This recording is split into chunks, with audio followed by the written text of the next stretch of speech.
Genesis 2. Thus the heavens and the earth were completed in all their vast array. By the seventh day God had finished the work he had been doing. So on the seventh day he rested from all his work. Then God blessed the seventh day and made it holy, because on it he rested from all the work of creating that he had done. This is the account of the heavens and the earth when they were created, when the Lord God made the earth and the heavens. Now no shrub had yet appeared on the earth, and no plant had yet sprung up, for the Lord God had not sent rain on the earth, and there was no one to work the ground.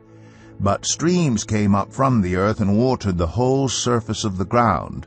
Then the Lord God formed a man from the dust of the ground, and breathed into his nostrils the breath of life, and the man became a living being.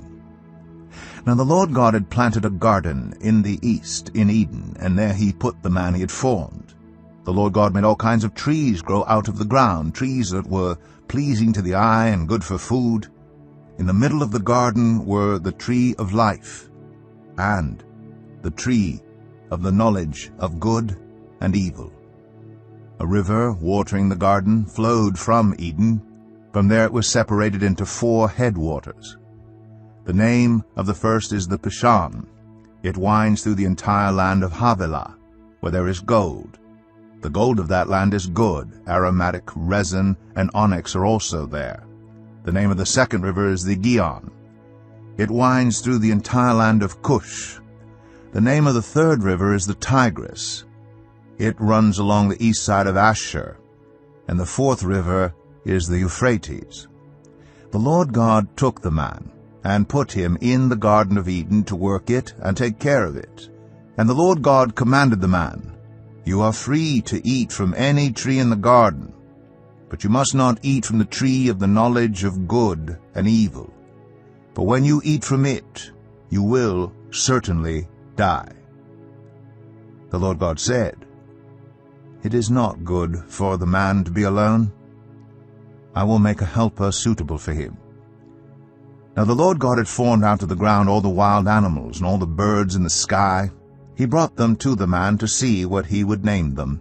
And whatever the man called each living creature, that was its name. So the man gave names to all the livestock, the birds in the sky, and all the wild animals. But for Adam no suitable helper was found. So the Lord God caused the man to fall into a deep sleep, and while he was sleeping he took one of the man's ribs and then closed up the place with flesh. Then the Lord God made a woman from the rib he had taken out of the man, and he brought her to the man.